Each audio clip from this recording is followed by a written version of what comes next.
So we're getting our vert on now. The rate of skate park growth now is just exponential. It's crazy. Crowded out here. Every month you hear about 10 new parks opening across the country, or even more. But at the same time, we can't hit them all. Vans, Houston. Where I'm from, the skate parks are free, but they're all outside. We've got nothing inside. I think it's awesome. It develops a hybrid skater, literally, like somebody who can skate everything and rip vert, bowls, street, rails, whatever. You know, technical skating, flat ground, it doesn't matter. Because these kids have access to it now.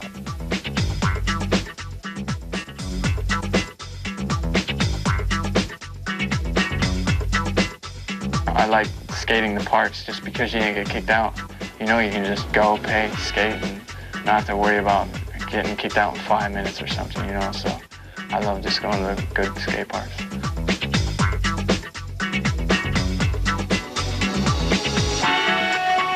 I just think that it's a skate park near my house that I can go ride. I might have to pay money. It might suck, but it's just, I mean, I grew up where, I pray to God somebody would build an indoor vert ramp, and now these guys have, stuff I've never seen my whole life. So if people have a problem with that because it's too commercial or something, piss off. Jesse Fritsch is a new face to the tour, but to vert skating, he is definitely one of those people that you have to say is going to be the future. Jesse is a ruler. Like, I skate with him every day at home. Jesse is like a new young blood on vert. He's getting his tricks down, he's skating with power, and he's definitely coming up. And I asked Tony one day at the ramp, and he's like, yeah, you're on a list. And I'm like, no, seriously, how do you get on the tour? And he goes, no, you're on a list.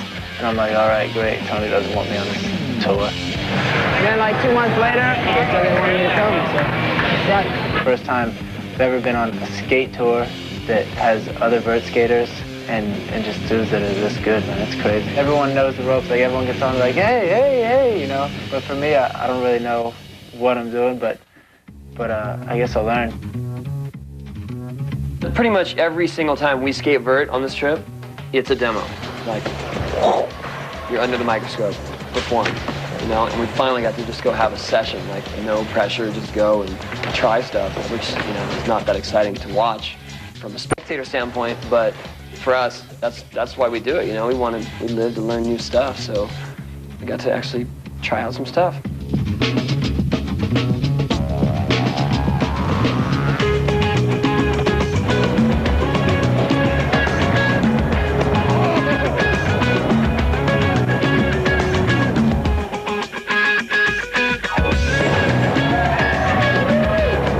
Give some juju out there, I'm sure, and as we saw last night, Tony was trying to do a cab heel flip.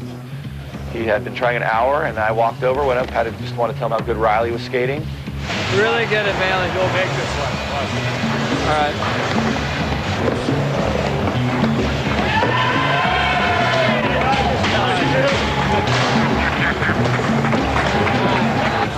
Thanks, dude. Boom, what happens? He does it. Thank you. Tony, you're welcome. That's all I needed. A little lax stall and not do just one air, Yeah, I should probably drop in. Okay.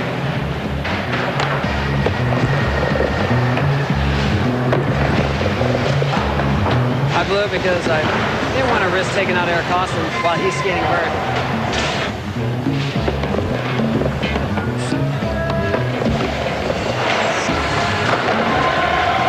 The best moment I've seen so far is Costin's 5-year-old smile after he did doubles with Tony.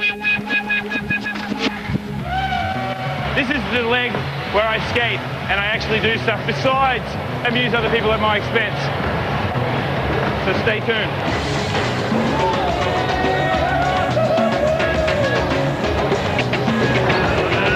Oh, mate, I made a trick. Did you get it? We did our first demo in Houston. Mike V wasn't there because he had to do something else that day, but he flew in the next morning, and he flew in with our rookie biker, Dave Mira, who's not really a rookie himself, but he is to the tour. I'm ready for it. It's going to be awesome. Just being on this tour and getting invited on it's amazing.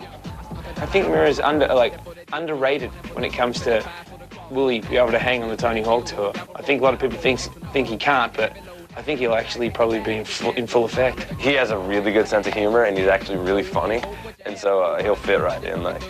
I'm going to let Miro have his fun, warm up. I realise he did have a tour, now he doesn't, so he's got to cope with that. I mean, just doing shows with different athletes instead of just with one aspect of, say, a whole bike tour and stuff. It's fun, but it was a different vibe. I think this is going to be just a blast. Can't beat him?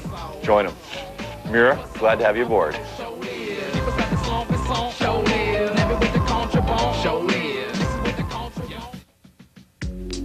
Once again, yes.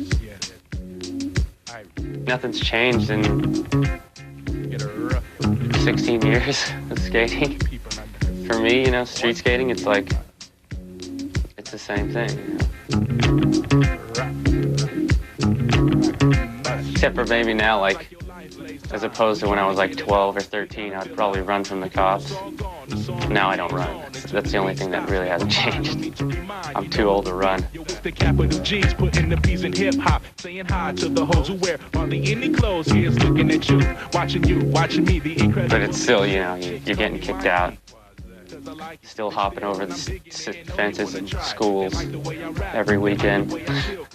Just a grown man hopping a fence in a school to go inside a school to skate. But yeah, it's what I do. That's what's funny. On the wheels of steel, I walk the streets of LA and feel comfortable. Me and the homie make music and they coming with bulls. So next time you got a rhyme that's blazing hot, throw it away. People London to save the day. You know, you'll spend weeks or something, like 2 weeks at a place, and then you figure it out, like you figure out the skate spots in your own hometown, you know. Since being on a skateboard tour, I just always felt all 3 years that I always have to work harder just to make everyone else notice a bike rider, you know, because there's so many skateboarders doing so much rad stuff, and you have one bike rider who is trying to make a presence, you know, to kind of like present BMX in a good way and just, you know, kind of have fun and stuff. So I feel, you know, I got to kind of work 3 times harder as a skateboarder, you know. If they do 9 stairs, I have to do 27. Hey, what do you want to do? We got to do it right now. We're getting kicked out. We'll hope I make it through the rest of the tour with that mentality. Right now. We found a ledge yesterday. It's actually right outside my window. It's a good ledge. Has a rail on the side of it, so you got to put 1 peg on the rail, 1 wheel on the ledge, which makes it absolutely no friction, so you go 300 miles an hour.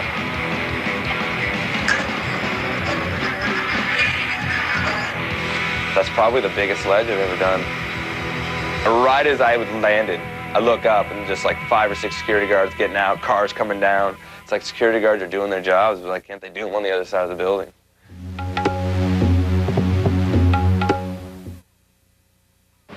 Como son los lagos, así que los llaman en Louisiana, los bayous, que están repletos de cocodrilos. 360 out of nowhere. We're like, oh, hey, oh, okay. ¡Epa! 360 en el botecito. Yeah, we got to see some gators. I was stoked on that. Y aquí lo vemos a ellos mirando a los cocodrilos. ¡Oh! Peligrosísimo. It was interesting for sure. I mean, I think that Muy interesante, nos dice Dave Mira. All the gators and stuff like that. I guess the best part is when, you know, he's sitting there with the big alligator there and the guys that, you know, Grandes y pequeños. Oh, mira cómo este hombre se despega de tan cerca. Esos botes corren bastante rápido y no pueden tener motor porque el bayou está lleno de raíz. So the boys are out swamp bugging today, and I decided that it's a little rainy out. I had a little treat for them. So I hooked up with Rene Beaujeu from Rene, and he let me get in the kitchen. What are we going to do today? Well, we're going to make like a nice dough. We have some beautiful tuna. Use some tactical corn like this, and you pull with your hand a little bit. Last year, Rob's all pumped on losing weight, and then this year, he's got a cookbook out, and he's put on a few pounds. This makes it feel like the fish is swimming again. I think I might have sushi stations at the top of the vert ramps. You know, you might all of a sudden want the Colin McKay Vert Burger. Or somebody might want the Bucky Lassick Maryland-based steamed shrimp. There's going to be different dishes throughout the course of the tour this year. I never know what's up with Rob. Never. I mean, I see the guy, he's happy-go-lucky, and then he has these breakdowns, you know, and he's stuffing food in his face. Rob, actually, that's where his expertise is shining through. There's all the tuna sandwiches and the turkey sandwiches and the peanut butter and jellies he's making for everybody. Oh, shit. I've actually worked on a little project. Extreme Cuisine. Yeah, cookbook coming out. No big deal. If he wants to go for something, I'm willing to sample it if he's going to create something on his own. I'll try it. We're going to be serving this to the boys when we get back from Swamp Bugging.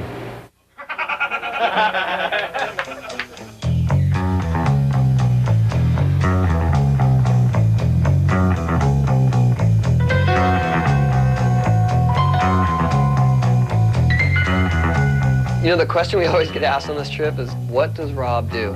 He's finally found something to do, and that's make food. Gentlemen. I think Rob's really come into his own as more than just a hanger-on, which is lucky for him. He's still ridiculously out of shape and pathetic, but not as bad as he was. Hello. It wouldn't matter if it was McDonald's hamburger or escargot, because this thing was laid out with seared tuna, escargot. Renee said they were like locusts. They came in, mowed the field. Next thing he comes out of the kitchen, they're all gone. And I got stuck with the bill and the dishes. Hey, you. Your credit card was declined. Come on in. Have a good day. Come on. Come on. You gotta do what you gotta do. New Orleans at night is no joke.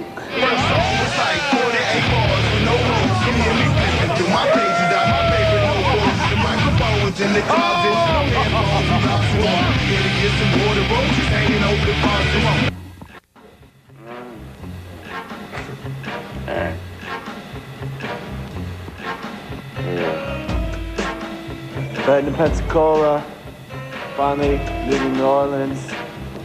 Wait, I don't even remember.